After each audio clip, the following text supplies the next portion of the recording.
asseoir. Applaudissons très fort le Seigneur Jésus-Christ. Amen. Amen. Je vous salue tous dans le nom du Seigneur Jésus-Christ. C'est encore un grand privilège pour moi ce soir. Je crois que c'est aussi la vôtre. Amen. Le Seigneur a permis que nous soyons encore là. Que son nom soit béni. Alléluia. Amen. Inclinons la tête pour un mot de prière. Seigneur Jésus, nous te sommes infiniment reconnaissants. Merci parce qu'il t'a plu, oh Dieu, de nous réunir encore en ces lieux ce soir. Car nous savons que quand toi tu unis, ô Dieu des gens, alors on a dit, ce n'est pas pour que tu sois un simple spectateur, mais c'est pour que tu puisses nous venir en aide. C'est pour que tu puisses, ô Dieu, nous redresser, que tu puisses nous repasser, que tu puisses nous corriger, que tu puisses nous transformer, que tu puisses nous bénir. Bénis ce peuple qui est venu répondre au rendez-vous, sachant que tu ne manques à aucun de tes rendez-vous. Oh Dieu, alors qu'on t'avait invité par Simon le pharisien, il t'avait invité pour te négliger, pour te ridiculiser. Mais oh Dieu, tu as répondu quand même au rendez-vous. Toi qui connais la fin avant le commencement, tu savais que tu seras humilié. Mais Seigneur, tu as quand même accepté d'accepter au rendez-vous. Qu'en est-il de ton enfant ce soir? Ton garçon ou ta fille qui te désire tant dans sa vie, qui te désire dans son âme, qui te désire dans ses affaires, qui te désire dans sa maison. Seigneur, nous t'invitons, et non pas pour t'humilier, mais pour t'honorer. Seigneur Jésus-Christ, alors que dans ces rendez-vous, Simon le pharisien, il se croyait saint. Mais dans ces rendez-vous, il y avait une femme prostituée, qui est venue, qui s'est faufilée, et elle est entrée dans cette cérémonie. Elle qui était méprisée, c'était elle que tu avais choisie, afin qu'elle puisse t'honorer. Oh éternel Dieu des armées, avec mes manquements, avec mes transgressions, avec mes faiblesses, avec nos iniquités, nous ne sommes pas dignes de se tenir en ta présence. Mais laisse au Seigneur, c'est nous les plus faibles, que nous puissions t'honorer. T'honorer par le témoignage, t'honorer par les louanges, t'honorer par l'adoration, t'honorer en écoutant la parole. Accorde-nous la grâce que tu avais fait à Marie de Magdala, elle qui était une prostituée, mais dans ta présence tu lui as transformé, tu as pardonné ses nombreux péchés. C'est pourquoi nous sommes ici comme des Marie de Magdala, reconnaissant que nous sommes indignes. Accorde-nous ta grâce dans le nom puissant du Seigneur Jésus-Christ. Amen. Amen. Que Dieu vous bénisse. On va se tenir debout. Nous allons prendre Ésaïe chapitre 6. Ésaïe chapitre 6, nous lirons, je crois, quelques versets là. Ensuite, nous prendrons Matthieu chapitre 8. Le verset 5 en descendant. Nous lisons Ésaïe chapitre 6.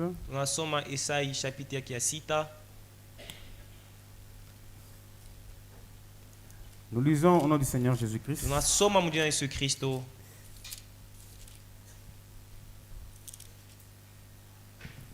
L'année de la mort du roi Osias,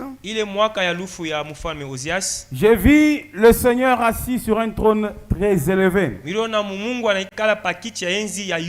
le pan de sa robe remplissait le temple. Des séraphins se tenaient au-dessus de lui, et ils avaient chacun 6 ailes. mabao. Deux dont il s'est couvert la face. Mbiri baraza kujifunika uso. Deux dont il s'est couvert le pied. Mbiri banafunika mikulu. Et deux dont il se servait pour voler. Mbiri ndio banza kuluka nayo. Ils criaient l'un à l'autre et disaient: Kila moja katikati ya wanaanza kulalamika anasema: Saint, Saint, Saint est l'Éternel des armées. Mtakatifu, mtakatifu, mtakatifu wa milele wa majeshi. Toute la terre est pleine de sa gloire. Budongo wote ya kuyala na utukufu yako. Les portes furent ébranlées dans leur fondement par la voix qui retentissait. Ile sauti inaanza kulalamika, milango yote ikavundika. Et la maison s'est remplie de fumée. Na mshimoko kirijaza munyumba. Alors j'ai dit: malheur à moi. Kasema ole kwangu. Je suis perdu. Niko mwenye kupotea. Car je suis un homme dont les lèvres sont impures. Milomo yako ya buchafu. J'habite au milieu d'un peuple dont les lèvres sont impures. Mimi katikati ya bantu beko na ovu kumikono milomo yabo. Et mes yeux ont vu le roi, l'Éternel des armées. Mais l'un des séraphins vola vers moi, tenant à la main une pierre ardente qu'il avait prise sur l'autel avec des pincettes. Il en toucha ma bouche et dit: Ceci a touché tes lèvres. Ton iniquité est enlevée et ton péché est expié. Matthieu 8, verset 8. Matthieu 8, verset 8. Le centenier répondit: Seigneur, je ne suis pas digne que tu entres sous mon toit. Mais dis seulement un mot et mon serviteur sera guéri. Nous sommes encore dans Luc chapitre 23. Les versets 35 en descendant. Nous lisons au nom du Seigneur Jésus-Christ. La Bible a dit: le peuple se tenait là et regardait. Le magistrat s'est moqué de Jésus, disant: il a sauvé les autres. Qu'il se sauve lui-même si il est le Christ, l'élu de Dieu. Les soldats se moquaient de lui, s'approchant et lui présentant du vinaigre. Il disait: si tu es le roi des Juifs, sauve-toi toi-même. Sauve-toi toi-même. Il y avait au-dessus de lui cette inscription: celui-ci est le roi des Juifs. L'un des malfaiteurs crucifiés l'injuriait, disant: n'es-tu pas le Christ? Sauve-toi toi-même et sauve-nous. Mais l'autre le reprenait et disait: ne crains-tu pas Dieu, toi qui subis la même condamnation? Pour nous c'est juste, car nous recevons ce qu'ont mérité nos crimes. Mais celui-ci n'a rien fait de mal. Et il dit à Jésus: souviens-toi de moi quand tu viendras dans ton règne. Jésus répondit: je te le dis en vérité, aujourd'hui, pas demain, pas le lendemain, mais aujourd'hui, tu seras avec moi dans le paradis. Que Dieu bénisse sa parole. Veuillez vous asseoir. Amen. Amen. J'aimerais continuer sur la même ordre d'idée. L'attitude et le résultat. Nous avons vu les dimanches que c'est l'attitude qui détermine le résultat de toute personne. Amen. Amen. Et nous voyons que dans Ésaïe chapitre 6, comme nous l'avons vu dans la fois passée, il s'agit du prophète Ésaü. Ésaïe était un grand prophète à l'époque. Mais quand il était dans la présence de Dieu, considérez son attitude. Amen. Amen. Dans la présence de Dieu, on ne vient pas avec une attitude arrogante.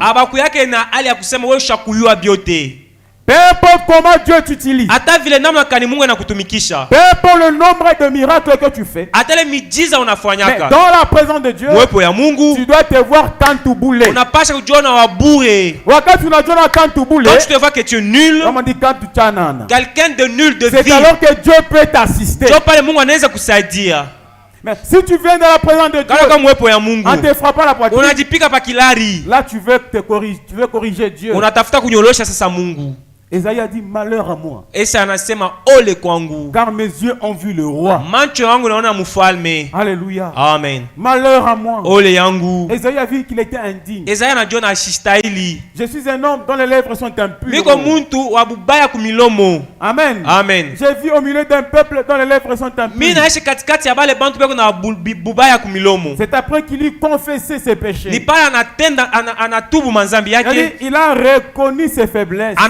C'est alors que Dieu a envoyé les séraphins avec une pierre ardente et a purifié les lèvres des hommes.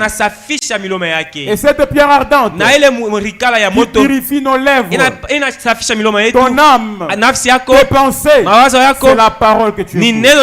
Cette même pierre ardente, Dieu envoie son ange et il purifie ta vie. Cet ange que Dieu envoie, ce n'est pas comme les séraphins, mais c'est ton bien-aimé. Même par un conseil, en te présentant la parole. Amen. Amen. Parce que Jésus a dit dans Jean chapitre 17. Il dit maintenant vous êtes purs. Parce que vous avez écouté ma parole. Alléluia. Amen. Mais Kamanambele, ce qui est plus essentiel, c'est de garder cette bonne attitude à la présence de Dieu. Amen. Amen. Et nous avons vu les centeniers romains. Il dit, je ne suis pas digne que tu entres sous mon toit. William Branham dit, dans la prédication intitulée, l'attitude est qui est Dieu. Il a prêché ça le 15 août 1950. Il dit à son paragraphe 10, je crois. L'attitude est qui est Dieu. Branham dit.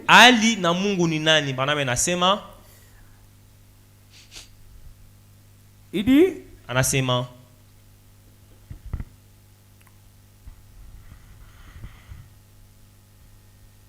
C'est au paragraphe 11, je lis. Paragraphe 11 et ces Romains, cet Italien, quoi qu'il fût, a dit, Seigneur, écoutez, nous revenons encore. Je ne suis pas digne que tu viennes sous mon toit. Et je ne m'étais pas non plus jugé digne de venir devant toi. En d'autres termes, j'ai envoyé ton église à ta rencontre pour te présenter cette requête. Mais j'ai foi. Je sais que tu es un homme soumis à des supérieurs. Comme moi aussi je suis soumis à des supérieurs. Mais cet homme-là, s'il savait qui était Jésus, et il a découvert qui était Jésus en ramenant son témoignage à celui de Jésus. Alléluia. Amen. Il a dit, je suis un homme soumis à des supérieurs. Alléluia. Amen. J'ai dit à l'un va et il va. À l'autre vient et il vient. Qu'en est-il de toi? Personne n'est au-dessus de toi. Seigneur, je ne suis pas digne. Toi aussi dis dans ton cœur, je ne suis pas digne. Peu importe combien tu es bon. Mon âme dit, tu te sentiras bon ailleurs. Mais dans la présence de Dieu, tu te verras toujours un pécheur. Parce que tu es dans la présence de celui qui est 3 fois saint. Peut-être tu ne tues pas, mais tu parles en mal. Branham dit, tuer quelqu'un, ce n'est pas seulement le poignarder. Même parler en mal de ton frère, c'est le tuer. Alléluia. Amen. Peut-être tu n'es pas commun. Saa zingine wana wakabwabwa. Mais toi tu es impudique. Wewe njo huku mkongo bale bote banamuke. Peut-être tu n'es pas, je ne sais pas, mufumu. Saa zingine tu n'es pas féticheur. Mais peut-être toi tu penses mal. Wewe unaweza paka bibaya. C'est-à-dire frères sœurs, comme nous sommes assis, vile tuchakikala, nous devrons nous compléter. Tunapasha kukua pamoja. Alléluia. Amen. C'est-à-dire quand tu pointes ton frère, il y a d'autres doigts qui retournent à toi. Oh, si tu es pécheur, mais tous dans la présence de Jésus, nous nous attendons à ceux qui nous aident. Même moi qui vous parle, je reconnais que je suis indigne de me tenir même en votre présence. Alléluia. Amen. William Branham dit. Et ce centenier a dit. Le chef wa Bantumie anasema. Et tu n'es pas obligé de venir chez moi pour imposer tes mains à mon serviteur. Tu n'es pas obligé de venir ici pour offrir une quelconque prière. Remarquez. Maintenant, soyez sûr de saisir ceci. Il a dit, je suis un homme soumis à des supérieurs. Et j'ai dit à cet homme, viens. Il vient. J'ai dit à cet homme, s'il va faire ceci, il le fera. Et si j'ai dit à cet homme-là, viens ici, il va venir. Je suis soumis à des supérieurs. Et ceux qui me sont soumis doivent m'obéir. Et il a reconnu que c'était le Fils de Dieu. Et que chaque maladie et chaque démon lui était soumis. Et tout ce qu'il avait à faire, c'était de prononcer la parole. Madame dit pas prier, simplement prononcer la parole. C'est tout. Et la chose devait s'accomplir. Car chaque démon devait lui obéir. Madame dit, croyez-vous cela? L'assemblée dit Amen. Absolument. Tout obéit à Dieu. Et cela vous obéira si vous avez la foi. Alléluia. Amen. Tout obéit à Dieu. Et cela vous obéira si vous avez la foi. Il a dit ne prie pas beaucoup, mais dis seulement un mot et mon serviteur sera guéri. Alléluia. Amen. Des fois, n'est-ce pas, vous parlez, les choses s'accomplissent. C'est parce que Jésus est en vous. Alléluia. Amen. William Branham dit, il est le même ce soir. Si vous croyez. On a dit, on dit que rien n'est impossible à Dieu. Mais Dieu a dit, rien n'est impossible à vous si vous croyez. Là, il s'agit de vous. Quand nous nous regardons à Dieu, Dieu aussi regarde à nous. Dieu aussi a confiance en vous. William Branham dit, aujourd'hui, Dieu cherche un homme, une femme, en qui il peut mettre sa confiance, afin qu'elle porte le témoignage de la résurrection. Alléluia. Amen. Dieu cherche quelqu'un en qui il peut croire. Et je crois que tu es cet homme en qui Dieu peut croire, cette femme que Dieu peut croire.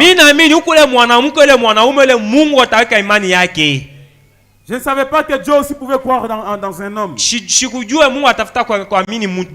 Mais Branham dit Dieu croit en nous.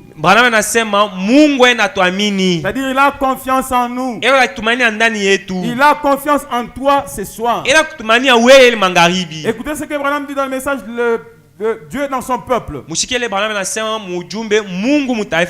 dit au paragraphe 4. Écoutez, ce n'est pas que j'ai quelque chose contre une quelconque dénomination. Non. Il dit, car je vois que Dieu ne fait exception de personne. Souvenez-vous du voleur à la croix. Dieu ne fait exception de personne. Il accueille tout le monde. Il guérit les méthodistes, les baptistes, le catholique, le pentecôtiste et tout le monde. Dieu ne tient pas compte de votre affiliation à une église. Il exige votre foi. Il honore votre foi en lui. C'est tout ce qu'il demande. Amen. Garde ton église pour toi-même. Garde le nom de ton église pour toi-même. Mais ce que Dieu te demande, c'est ta foi. Parce que ta foi est ta foi seule. Il répondra. Et non pas la foi de l'église. Madame dit. Et même, et la guérison, vous n'avez même pas besoin d'être chrétien pour être guéri.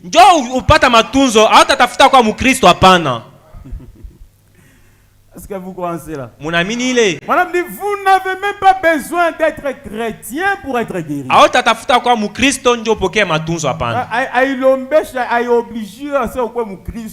Tu n'es pas obligé d'être chrétien pour être guéri. Mais pour conserver la guérison, vous devez devenir chrétien. Pour conserver toute bénédiction, il te faut devenir chrétien.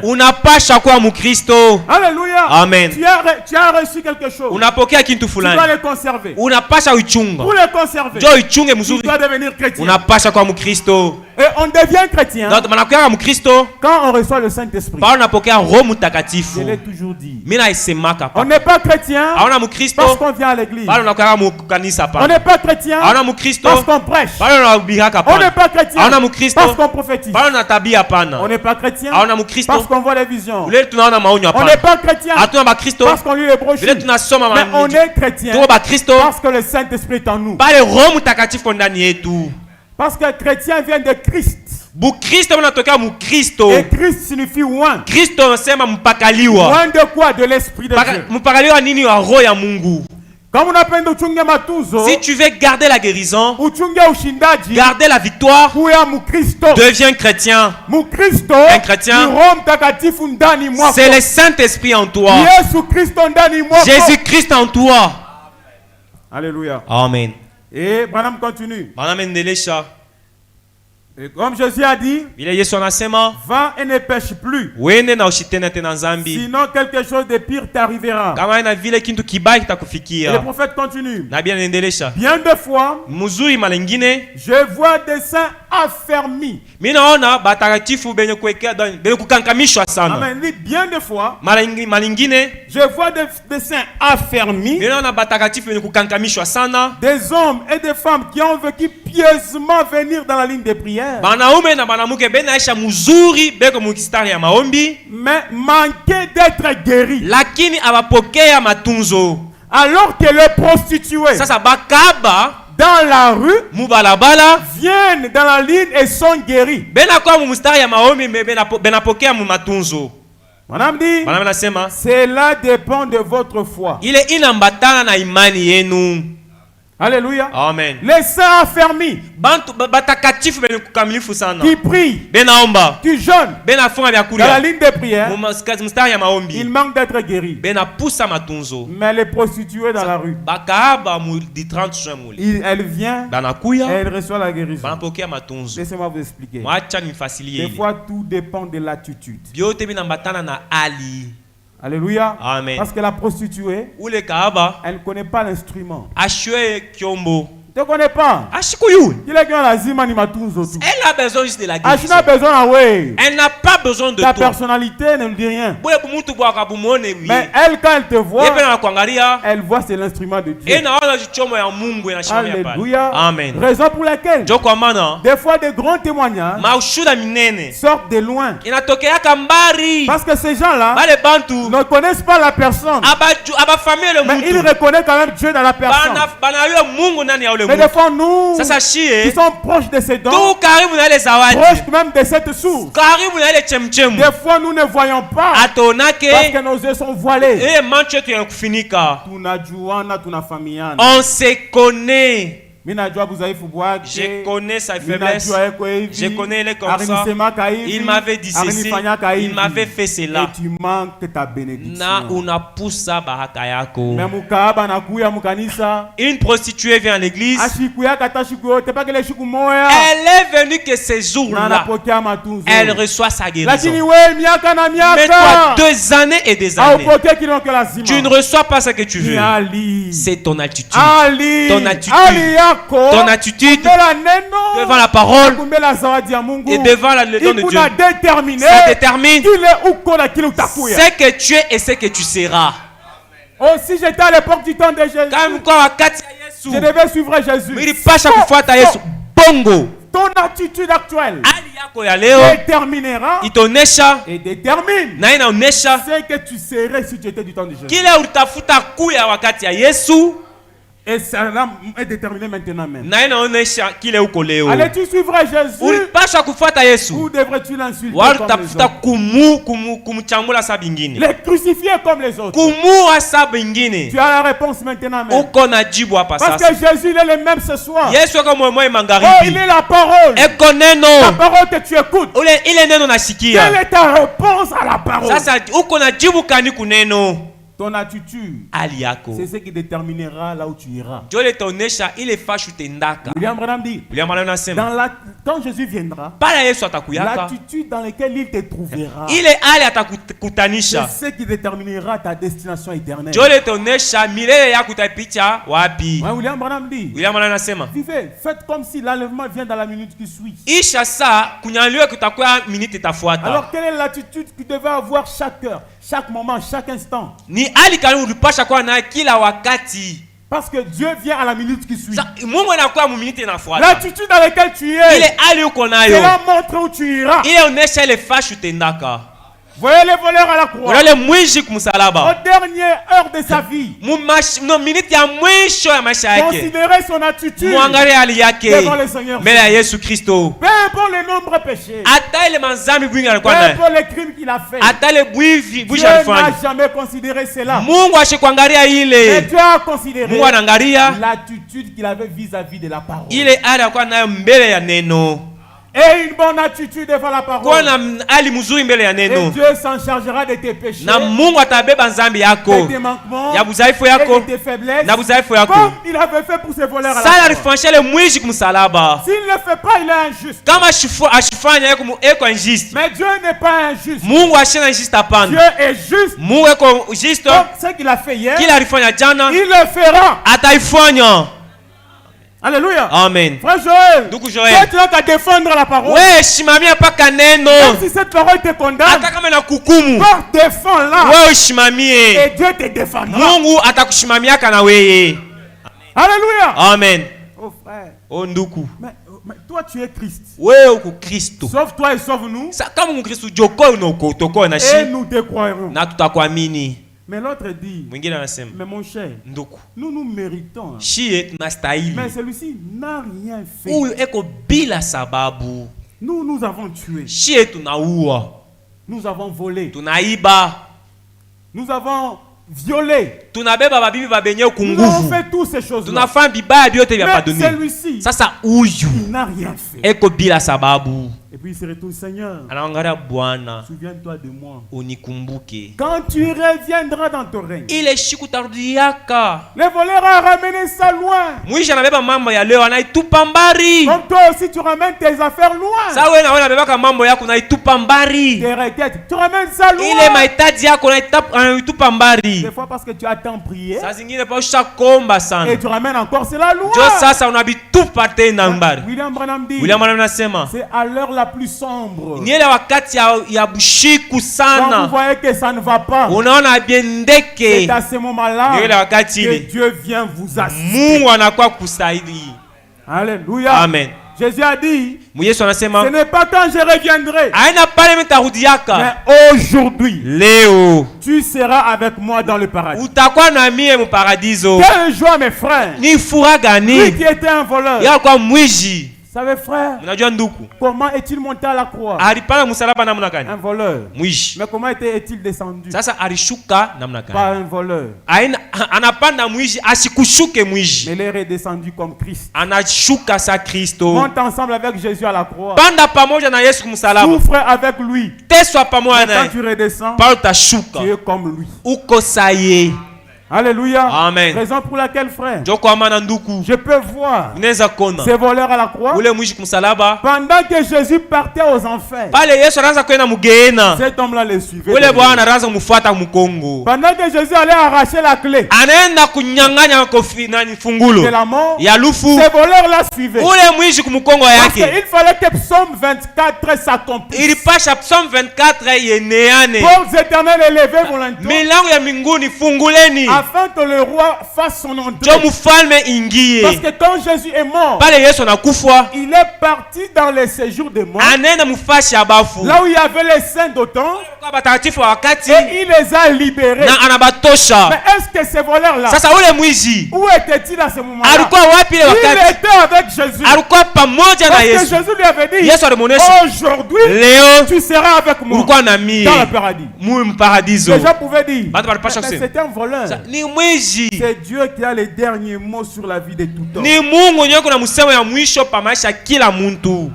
Alléluia. Amen. Vous savez, frère, j'ai toujours dit, nous serons scandalisés et surpris.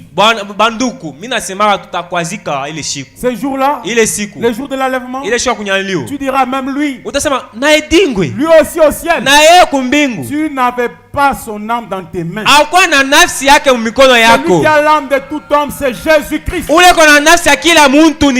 Et Jésus seul décide de la destination de tout homme. Mais souvenez-vous, cette destination est déterminée aujourd'hui, maintenant, même par ton attitude. Oh là, ça devient compliqué. Les amens, mais si tu connais ta position, amen. Alléluia. Amen. William Branham dit ceci. Dans le message, soyez certains de Dieu. Prêché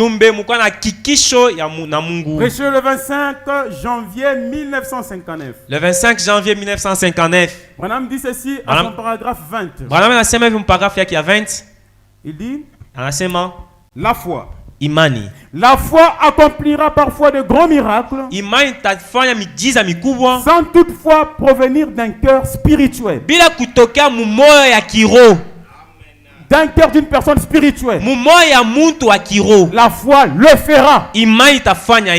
C'est pour laquelle la prostituée dans la ligne de prière a eu la guérison. Et Branham continue. Notre Seigneur n'a-t-il pas déclaré, plusieurs viendront à moi en ce jour-là et diront,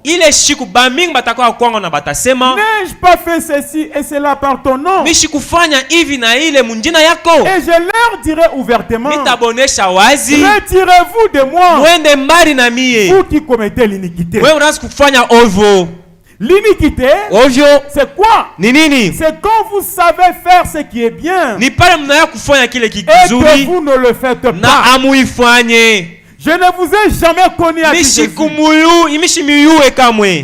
Et nous vivons en ce jour-là.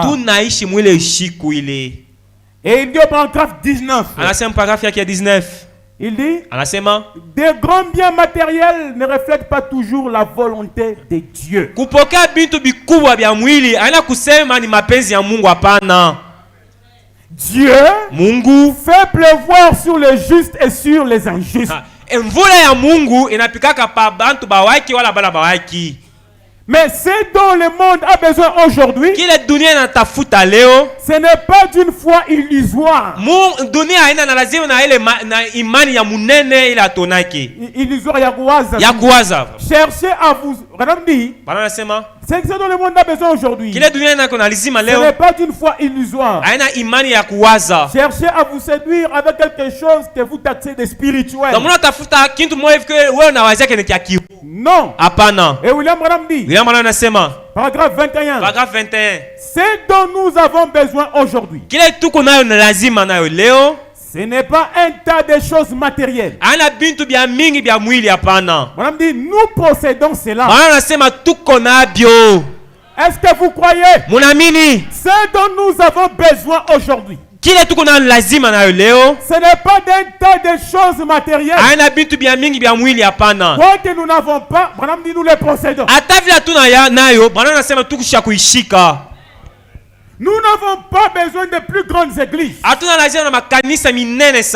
Nous n'avons pas besoin de plus grosses assemblées. Nous n'avons pas besoin de plus d'émissions à la radio et à la télévision. Nous n'avons pas vraiment besoin de plus de ces choses. Mais ce qu'il nous faut aujourd'hui pour être spirituel, ce sont des gens qui s'humilieront devant Dieu. Peu importe qu'ils soient sans un sou, et qui prieront jusqu'à ce que cet esprit en soit satisfait par la bonté de Dieu, et que dans leur cœur se produise un réveil qui changera leur attitude et l'atmosphère dans laquelle ils vivent. C'est ce dont nous avons besoin. Des hommes et des femmes qui s'humilieront devant Dieu. Comme Esaïe l'a fait. Comme les centeniers romains l'a fait. Comme les voleurs à la croix l'a fait. Des hommes qui s'humilieront. Qui ne courent pas seulement derrière les biens matériels. Même s'il manque un sou. Mais qui s'humilieront. Qui prieront devant Dieu. Alléluia. Amen. Jusqu'à ce que cet esprit soit satisfait par les bontés de Dieu. Et que dans leur cœur se produise un réveil qui changera leur attitude et l'atmosphère dans laquelle ils vivent. C'est ce que nous voulons. Un réveil en nous qui changera notre attitude et l'atmosphère dans laquelle nous vivons.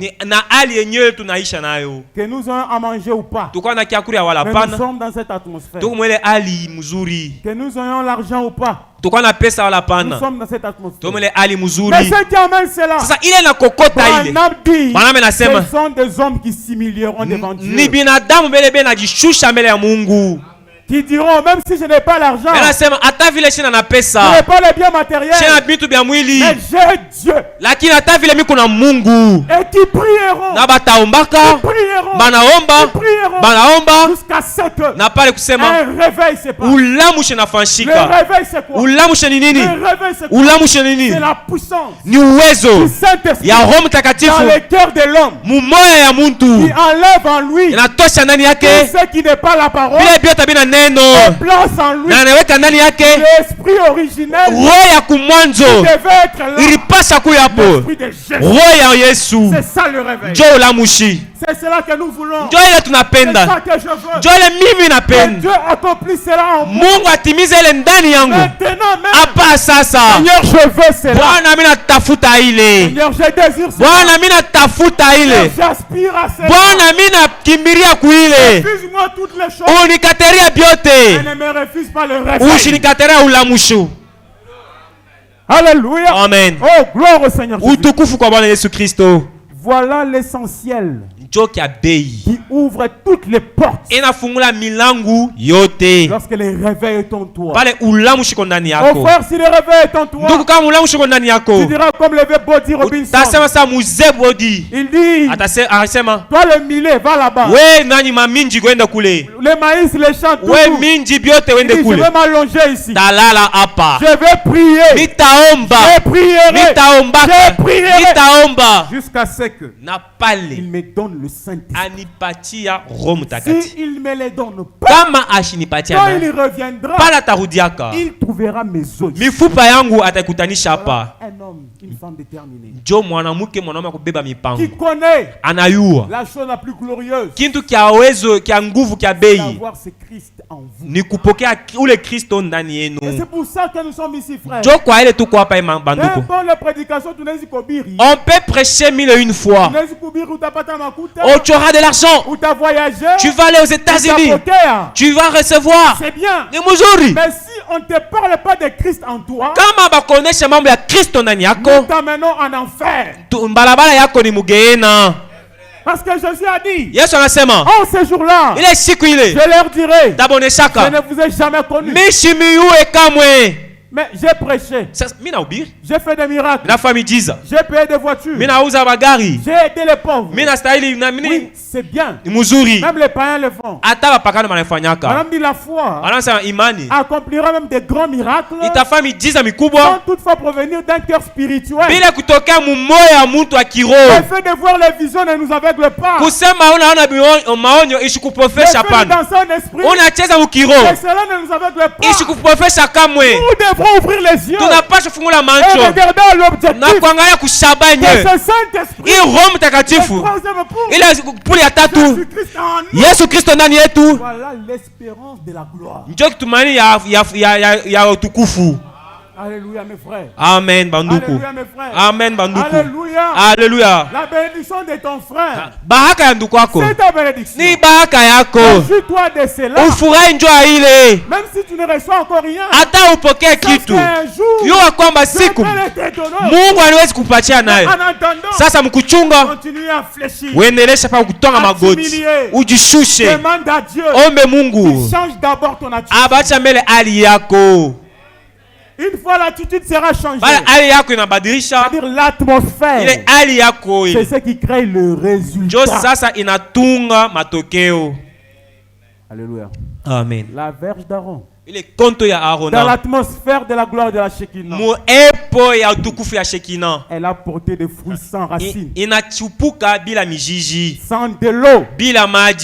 Tu es comme la verge d'Aaron. Change ton atmosphère. Sois dans cette atmosphère de la gloire de la Shekinah. Avec tes manquements, avec tes faiblesses, tes difficultés, toi demeure dans la présence de Dieu. Peu importe la situation, peu importe tes difficultés, peu importe tes faiblesses, peu importe les critiques, où que tu sois, sois dans la présence de Dieu. C'est là que la chose se produira. Alléluia. Amen. William Branham dit ceci. Dans le message, soyez certains de Dieu. Il dit ceci au paragraphe 75. Branham dit combien il dit, Branham dit au paragraphe 74 d'abord. Soyez certains de Dieu. Soyez sûr que dans votre cœur, vous croyez bien qu'il s'agit là de la parole de Dieu. Job l'était. Sa femme dit, pourquoi ne pas le maudire et mourir? Eh bien, ton état s'empire, empire continuellement. Et le prophète dit, combien Satan aime vous lancer ces mots-là. Eh bien, tu ne vas pas mieux depuis que tu as été oint d'huile. Tu ne vas pas mieux depuis que ces prédicateurs ont prié pour toi. Ces prédicateurs sont dans l'erreur pour commencer. Cela n'a rien à voir avec ces prédicateurs. C'est votre foi dans les dieux vivants qui compte. Ce n'est pas ce que le prédicateur est. C'est ce que Dieu est. Le prédicateur n'a jamais fait la promesse. Mais c'est Dieu qui a fait la promesse. Ce n'est pas l'affaire du prédicateur. Mais c'est l'affaire de Dieu. Ton problème là, ce n'est pas l'affaire du prédicateur. Mais c'est l'affaire de Dieu. Madame dit, et de votre foi, pour croire qu'il s'agit bien de Dieu. Il dit, soyez donc certains de Dieu.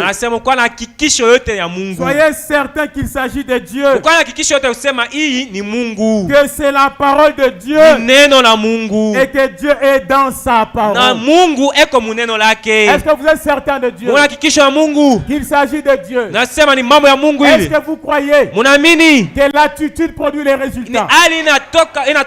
C'est l'attitude qui produit les résultats. Alors vous devez le croire, mes frères.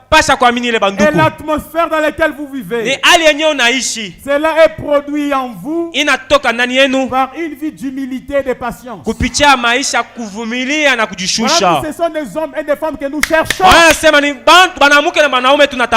prieront, ils s'humilieront jusqu'à ce qu'un réveil se passe en eux. Cela n'est plus là aujourd'hui. Aujourd'hui, tous nous courons derrière les biens matériels. Nous courons derrière les voitures. Nous courons derrière l'argent. Madame dit, les biens matériels ne montrent pas toujours la volonté de Dieu. Des fois tu laisses Dieu et il te bénit matériellement. Tu as les voitures, tu as les maisons, mais en dehors de la volonté de Dieu. Alléluia. Amen. Faut mieux recevoir Jésus, mourir en Jésus, ressusciter en lui et être un jour avec lui. Que Dieu vous bénisse. On va se lever. Une prière de la foi. Vous avez écouté la parole de Dieu. Et que cela soit une vie, une réalité en nous toujours. Amen. Amen. La victoire est dans le sang.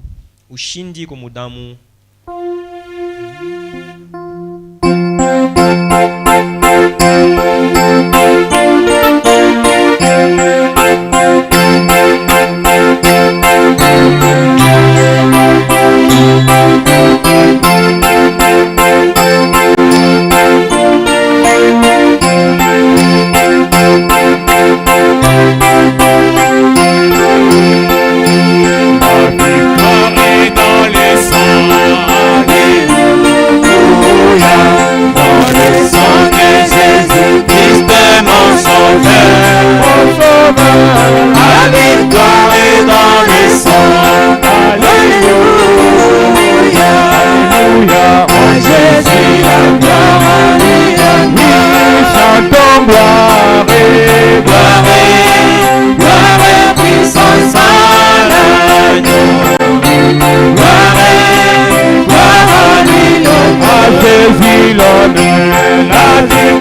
est dans les sangs.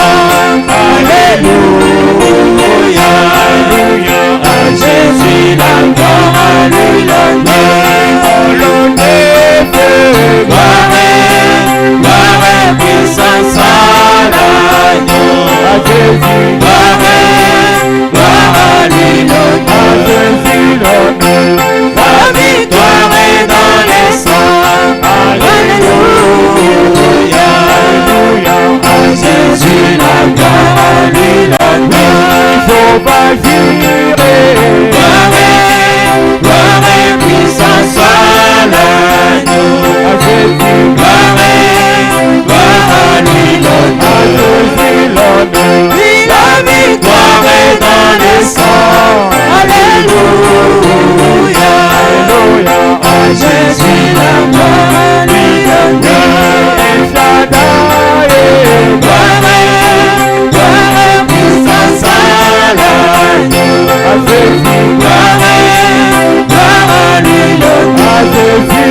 l'honneur. La victoire est dans les sangs. Alléluia, alléluia. À Jésus la gloire et l'honneur. Parlez à votre Dieu maintenant. Parlez-lui. Si vous avez écouté la parole, Seigneur, que ce réveil là se passe en moi et que tu changes mon attitude vis-à-vis de la parole, vis-à-vis des dons de Dieu, vis-à-vis de mon frère, vis-à-vis de ma soeur. Je veux, Seigneur, ce réveil qui changera mon attitude, l'attitude dans laquelle nous vivons, l'atmosphère dans laquelle je vis. Ce n'est pas mon atmosphère. Donne-moi cette atmosphère, l'atmosphère divine. Au nom de Jésus, priez le Seigneur. Oh Seigneur.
Seigneur Jésus-Christ, nous te sommes infiniment reconnaissants. Dieu Bwana Yesu Kristo mpika aksanti sana. Seigneur, merci pour ta parole. Aksanti ndio neno lako. Mais je sais tu dis dans ta parole. Na kwamba nasema neno lako. L'évangile peut être prêché. Tunaweza kuhubiri injili. Mais s'il n'y a personne pour le recevoir. Kama kuna mtu ndio apokelea ile. Cela ne sert à rien. Ile haina na faida. Tu nous as parlé, oh Dieu, par ta parole. Unatusema na shie kupitia neno lako. Nous, créatures inférieures. Shie biumbe bya chini sana. Nous, des pécheurs, oh Dieu. Shie batenda nzambi. Nous sommes indignes. Atustahili. D'élever même nos voix et de te parler. Atustahili hata kusemezea na weye. Car toi tu es saint. Wewe kumutakatifu. Mais comment, oh Dieu, un Dieu qui est saint, sasa namna kani Mungu leo kumutakatifu peut être attentif, oh Dieu, à la prière d'un pécheur? Anaweza kushikia maombi ya mtenda dhambi. Seigneur, mais tu as dit, venez à moi. Unasema mkujeni mbele yangu. Vous tous qui êtes fatigués et chargés, mwe bote na kuchoka, je vous donnerai du repos. C'est pourquoi nous sommes venus ce soir. En sachant que c'est à toi où il y a le repos. Et le véritable repos, c'est quand toi, Jésus, tu viens te tabernacler en nous. C'est cela que nous voulons ce soir. Oh, très saint Père. Oh, mtakatifu Baba. Il a dit, je ne suis pas digne que tu viennes sous mon toit. Mais dis seulement un mot. Et cela suffit. Nous aussi. Nous ne sommes pas dignes. Atustahili. Oh Seigneur. Oh Bwana. Dis seulement un mot. Seigneur, tu nous as parlé. Unasemeza na shie. Pas seulement un mot. Haina pa msema moya. Plus qu'un mot. Unasema maneno ya mingi. Que cela, Seigneur, achele Mungu. soit une vie. Ikuwa maisha En nous ce soir. Ndani yetu magharibi. En nous. Tosha ndani yetu. Toute chose mauvaise. Vile bintu vyote vibaya. Qui nous donnait la mauvaise attitude. Ile kupatia ali mubaya. Vis-à-vis de la parole. Mbele ya neno. Et vis-à-vis des dons de Dieu. Na mbele ya zawadi ya Mungu. C'est pourquoi, Seigneur, jo kwa maana Mungu. Nous voulons, Dieu, tunapenda Mungu. De la véritable satisfaction. Oyo kujishiba kwa kweli. Comme tu nous as dit. Vile unatuonesha aujourd'hui. Leo. C'est dont nous avons besoin. Kila kitu tunapenda. Ce sont des hommes. Ni bantu. Et des femmes. Banamuke banaume. Qui s'humilieront. Bale batajishusha. Qui prieront. Bale bataombaka. Jusqu'à ce que na kusema leur esprit en soit satisfait. Roho yabo ishibe. Et non pas par les choses de ce monde. Ana kupitia bintu ya dunia. Et non pas par les véhicules. Ana kupitia magari. Et non pas par les voitures, Seigneur. Ana kupitia magari. Et non pas par les maisons. Ana kupitia manyumba. Mais que leur cœur soit satisfait par la bonté de Dieu. Kupitia mawema ya Mungu. C'est cela que nous voulons. Ce qui va nous satisfaire, ce sont tes bontés. Tes bontés sans fin. Tes bontés illimitées. Tes bontés infinies. C'est cela qui nous satisfait. Quand nous verrons, Seigneur, que tu continues à déverser ta puissance. Guérir le malade. Consoler les affligés. Remplir du Saint-Esprit. C'est cela qui va nous satisfaire. Et oh Dieu, oh Mungu, comme ton prophète l'a dit, et que cela produit un réveil. Un réveil en nous qui changera nos attitudes et l'atmosphère dans laquelle nous vivons. C'est cela que nous voulons. C'est ce que nous voulons. Produit en nous un réveil. Produit en nous un réveil. Produit en nous un réveil. Produis en moi un réveil. Produis en moi un réveil. Qui changera mon attitude. Qui changera ma façon de penser. Qui changera, oh Dieu, mes envies. Mes désirs. Que cela soit porté sur Christ. Et Christ seul. C'est pourquoi, Seigneur, bénis tes enfants. Ils ont écouté la parole. Est-ce que cette parole ne puisse pas tomber, oh Dieu, sur des endroits pierreux ou bien dans les épines, mais que cela puisse tomber sur une bonne terre et que cela produit des fruits dignes de l'évangile. Ton enfant est venu te chercher. Laisse que Dieu puisse te trouver. Si quelqu'un était malade, qu'il reçoit la guérison. Si quelqu'un avait des péchés, qu'il reçoit le pardon. Tu l'as fait pour les voleurs à la croix. Parce qu'il a gardé une bonne attitude vis-à-vis de toi. Nous sommes au devant de toi en reconnaissant que nous sommes des pécheurs. Oh Dieu, transforme-nous. Seigneur, pardonne-nous. Seigneur, viens-nous en aide. Oh Seigneur Jésus, ton enfant avait une requête. Oh, comme le centenier romain, il a dit, j'ai une requête, mais j'ai envoyé un serviteur parce que je suis indigne. C'est pourquoi, Seigneur Jésus, nous nous sentons indignes. C'est pourquoi, Seigneur, nous disons, oh, s'il te plaît, Seigneur, oh, écoute-nous. Oh, nous sommes indignes.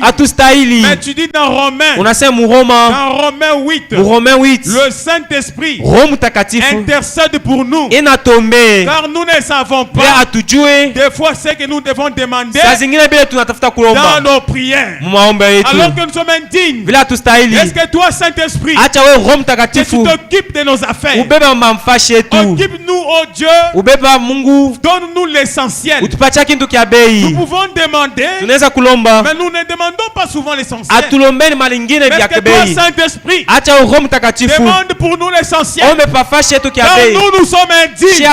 Oh, nous ne méritons pas. Oh, donne-nous l'essentiel. Et l'essentiel, c'est toi, Jésus. C'est toi, Jésus, en moi, plus qu'auparavant. Soit une réalité. Soit une vie dans mon frère. Soit une vie dans ma soeur. Afin que si nous voulons voir Jésus, que nous voyons mon frère, que nous voyons ma soeur. Oh Seigneur, le monde touche à sa fin. Dans ces temps de crise, William Branham dit, ce dont nous avons besoin, ce sont des hommes et des femmes consacrés, qui craignent Dieu, qui en eux, il y a cette attitude divine. Accorde-nous cette attitude, car c'est celle-ci qui produit toujours les résultats. Que personne, Seigneur, ne ressort d'ici comme il était venu, mais que chacun, avant de quitter ici, qu'il reçoit venant de toi ce que son cœur désire. S'il avait une requête, exauce-le. Une maladie, que cela tombe maintenant même. S'il avait un problème, reçoit la solution. Dans le nom de Jésus-Christ, nous croyons, Seigneur. Car on dit, tout obéit à Dieu. La maladie t'obéit. Les soucis t'obéissent. La souffrance t'obéit. Même le péché t'obéit. Nous croyons que ce soir, par ta parole, tu as ordonné que cette maladie puisse partir, que ce péché puisse partir, que l'incrédulité puisse partir, que la joie, la paix, la bonté de Dieu, les feux de Dieu, que cela s'établisse en nous maintenant. Merci pour cela. Merci Seigneur. Que ton nom soit béni. Soit l'honneur, la gloire, l'élévation, les applaudissements au siècle des siècles. Nous prions avec foi et nous disons Amen. Amen. Que Dieu vous bénisse richement. Un bon cantique là-bas. Muzuri. Salut ton frère, dis-lui que Dieu te bénisse. Dieu te bénisse.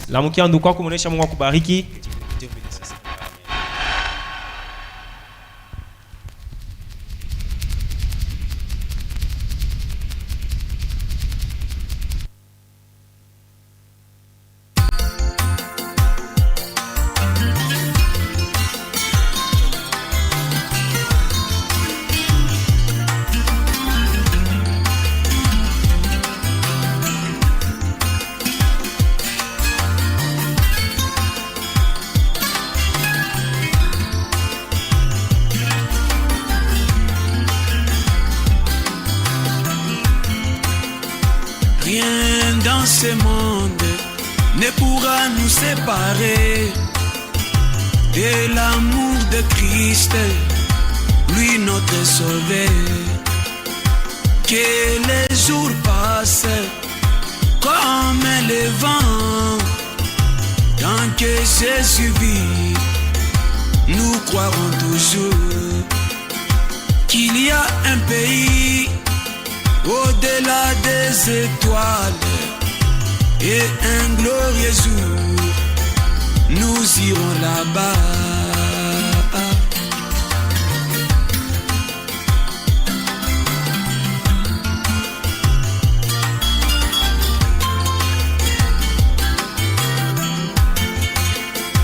Rien dans ce monde ne pourra nous séparer de l'amour du Christ, lui notre bonheur.